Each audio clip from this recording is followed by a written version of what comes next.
Okay, I assume you've already seen the episode if you're watching this review. I just need to say this, and I know that under the circumstances, this is not a massive accomplishment. I'm not trying to brag, but it just feels really good as someone who doesn't do speculation. Like, my brain just doesn't work that way, and I pretty much never do it. I never make predictions. I never say, this is what I think. For once, not only did I offhandedly last time I reviewed this show make a guess, I frickin' called it. I never call it. So let me have that. What was it? Something that I found out quickly? Pretty much everybody called. Yes, yes, it is. I'd been avoiding seeing other people's speculation, but you know what? Let me have it. I don't call it often, and I don't mean like I'm wrong. I mean like I don't call it often at all.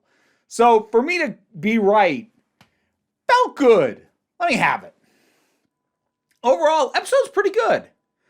It's not amazing. It's the best episode of the show so far, and it's doing some stuff that I find interesting. Again, reminder, if you're one of those people randomly seeking out Acolyte reviews from channels you don't watch just to leave comments, usually unpleasant ones, first of all, just like keep it to yourself. I'll delete it if you're going to be rude to me.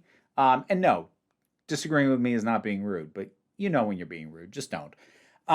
But if you are new around here, my overall thing has been like, there's some interesting ideas, but this isn't really doing much.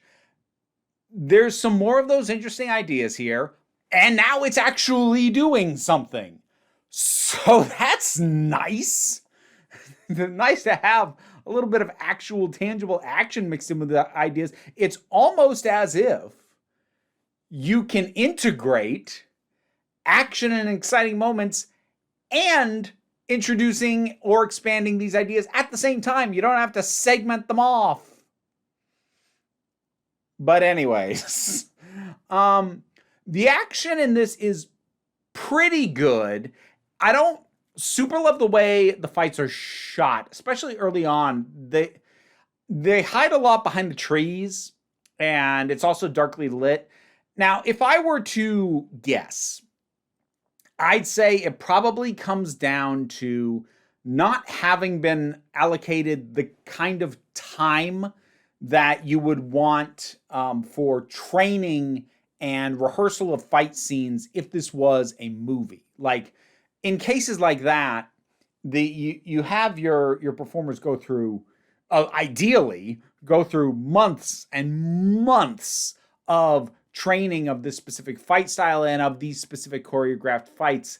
And while, from what I could tell, the actual fight choreography and like the ideas and the way the Sith guy especially fought was cool when I could fully tell what was going on. He had a very efficiently brutal style. I actually love the use of the helmet.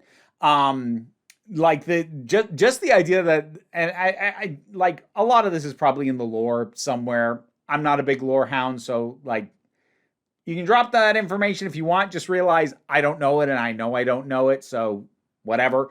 But like the idea of there being a metal that shorts out the lightsabers in and of itself, kind of cool. But then on top of that, making a helmet out of it, that's actually really smart.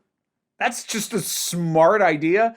And, you know, plus on top of that, actually gives him a tactical reason to wear a helmet. Because like, there's a thing, and it's not just a Star Wars thing, but there's a thing in a lot of fiction of putting your big baddie in a helmet for no reason other than A, it just makes them look more evil, and B, to hide an identity reveal. So it's nice when there's actually a practical reason as well. Darth Vader had it. It's so he can frickin' breathe. And then this guy had a reason, a tactical reason, as opposed to Kylo Ren, who was just basically a Darth Vader custom cosplayer, which like not in and of itself a criticism. That was kind of part of his character, you know, when his character was interesting for the first two of those movies. Anyway, But I thought that was cool. I thought just the way he moved was really well handled. But again, it felt like there were a lot of cheats with how darkly lit it was in the use of the trees, and it felt like that was there to hide the seams of the fact that maybe the choreography for all of the participants wasn't as tight as maybe it could or should have been in an ideal situation. So it. I just feel like I'm seeing where they weren't given the time. Like I would much have rathered that it was either better lit or in a more open space, ideally both, and they just gave them the time they needed to let them do this properly and show it off, and they half show it off. And what they half show off is very cool, and I dig it. And I like moments like Jecki, firing up the second lightsaber was actually a pretty cool way to deal with her death, and by showing her from the back, and then just the lightsaber coming through. Like, I had noticed a couple of thrusts from the Sith were like forward thrusts, almost like he was fencing, which, like, I haven't seen that. That's kind of neat. So that stuff like that was cool. I also noticed that, like, when he did the he stabbed the one and force pulled another Jedi into the saber, he then pulled it out and does presumably a headshot that was hidden behind a tree, but like, he's not messing around. He's kind of doing the lightsaber equivalent of double tapping. Respect. I dig that. Like I said, I felt good because I called the reveal. Most people apparently did as well, and that's fine. If you did, I hope you felt good about it. I know I did. But again, like, that's also because that idea came fully from my own head, and it wasn't because I saw somebody suggest it somewhere else. I like the use of this actor because, like, I know him best from The Good Place, where he played a very goofy character, and initially he seemed to be playing somebody a little like that with just a little bit more darkness in him, and now it's just whole other side to him. And they did a good job of hiding the fact that he got jacked for this movie. Dang. Okay. Like, that was cool. Big body count in this. That I don't super care about. Yord, I really didn't care about. I found him boring as hell. It almost felt like an insult to him that he dies of a neck snap. A guy won't even do him the dignity of taking him out with a lightsaber. But then again, I didn't find the guy interesting. So, like, the most interesting thing I find about him is the fact that he died slightly differently. Jecki, like, that hurt a little bit, but I think it's just because I have affection for the actress from Logan. And, like, she's got a nice personality that she brings across, within the limitations of how much personality they're letting the Jedi have. She did have some, and now she's gone. When I said there were interesting ideas, I like the way that the sort of Sith ideas are put forward, because he has this idea of, I just want freedom. I don't want to have to follow your rules. And what I like about that is it is pushing against the fact that the Jedi basically deputize themselves to be the arbiters of how everybody uses the Force, which, even if you like the Jedi, is kind of a messed up thing to do. But what I also like is it's not necessarily going so far as to be like, and the Sith is secretly right, because he also basically admits that what he wants freedom to do is to use his power as he sees fit. And we see how he wants to use his power. Dude should not be allowed to use his power as he sees fit. But I like that they've integrated this idea of freedom, which is one of those things that I've always liked about the Sith on paper, but I've seen on display very, very little in the films and the shows that I've watched. This notion that the Sith, value so much their freedom from the constraints of what the Jedi impose upon themselves. That is something I've read about and I've heard people talk about, but at least in the Star Wars media I've taken in is rarely on display. So to see it start to seep in here, I'm like, ooh, oh, they're actually doing something with that. Okay. Then we've got Osha and May coming against each other. Like, I fully expect that next episode will be the Rashomon flashback, show us more of what actually happened, or show it from May's perspective kind of thing. I expect we'll get that next episode. May swapping places with Osha. Honestly, the more interesting aspect of that, because like May now with Soul, like that's okay.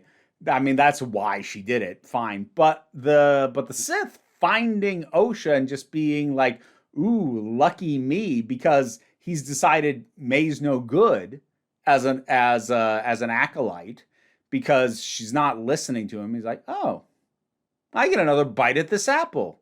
Isn't that interesting? I'm like, actually, that is interesting.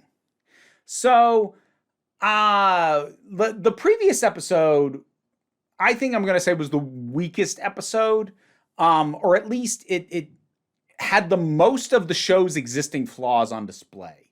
They're not fully gone. There's still whole swaths of these characters who I do not care about. And honestly, at this point, a lot of what is, like, again, integrating solid action helps. It helps, especially if you're dealing with Jedi.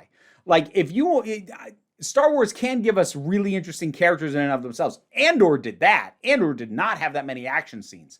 But, like, when we're dealing with Jedi, the Jedi are boring when they're not fighting.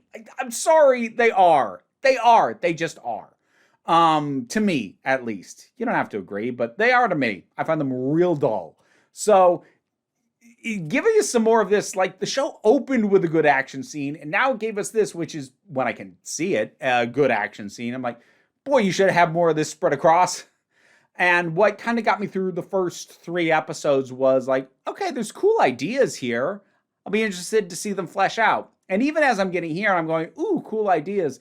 The thing is that I keep going, ooh, cool ideas, to newer cool ideas. It doesn't really feel like they're doing all that much to expand on the cool ideas they've already introduced, which worries me a little bit, especially knowing there aren't that many episodes left. I think there's 3 left. So I'm not saying that, like, I'm fully back on board and I can't wait for the next one. I'm like, well, I hope the next one's at least as exciting as this. It probably won't be, but it'd be cool if it was.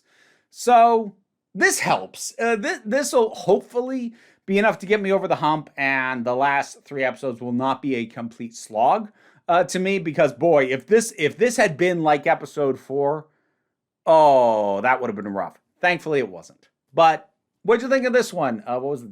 Night, which, like, that's like, it's a complimentary title because the previous episode was called Day. Like, oh, okay, I get it.